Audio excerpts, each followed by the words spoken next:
And we're going to start off with coverage of that row between the US and Russia over Syria.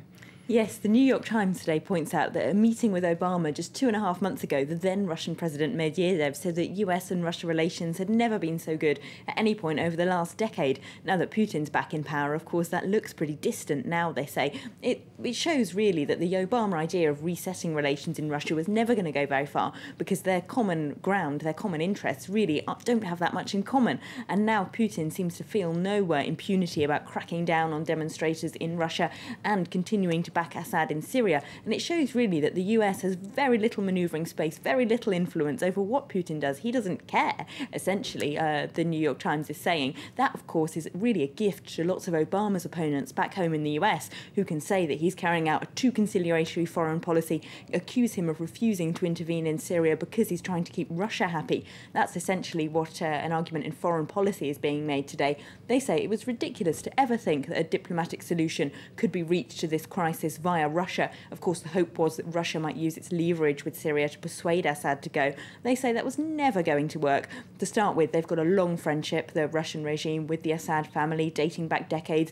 Then Russia doesn't particularly want to encourage sectarian dissidents among, for example, Muslim rebels in Chechnya and other parts of the Caucasus. So really, this solution was never going to work, and the US foreign policy says has been using it as an excuse to avoid intervening in a more military, more serious way in Syria, to avoid facing up to its responsibility, really, they say. Meanwhile, the conflict continues to widen, of course, across the region. The Washington Post, their correspondent in Lebanon today, says that all the different political factions there seem to be gearing up and preparing themselves for the civil war extending itself once again into Lebanon, where, of course, it lasted for 16 years. They say all the political actors there say they, of course, hope there is no conflict in Lebanon, but at the same time, they're all arming their partisans and local militias.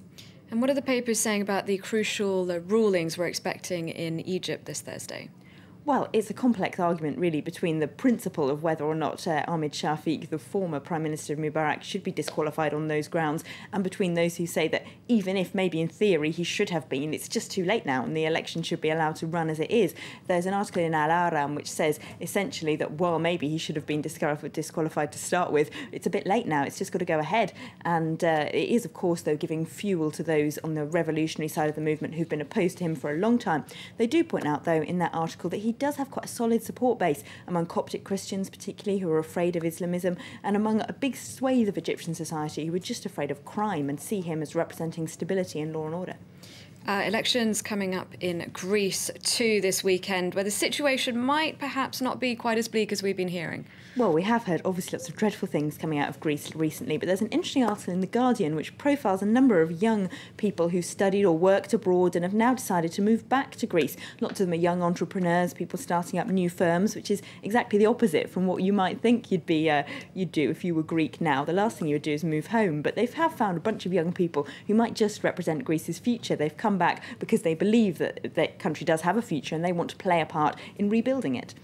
And finally, Lenin might finally be laid to rest. Yes, this is also according to The Guardian. They say that local authorities in Moscow think it might be the time to finally bury him. Of course, he's embalmed and you can go and visit him in a mausoleum in Red Square, and you were just saying we've both been, and he does look quite waxy, I certainly thought, and not like he might ever have been a real person. But of course, it is apparently Lenin's real body, and now they want to finally lay him to rest nearly a century after he died in 1924. This is quite controversial, though, among those Russians who still have a certain amount of nostalgia for the communist regime. When it originally fell in 1989, it was suggested he should be buried then, but that apparently caused demonstrations and protests by people angry that the new government was seeking to get rid of the country's communist legacy. So we'll see if they manage to bury him now. All right, well, keep us posted, Elena. Thank you very much for that.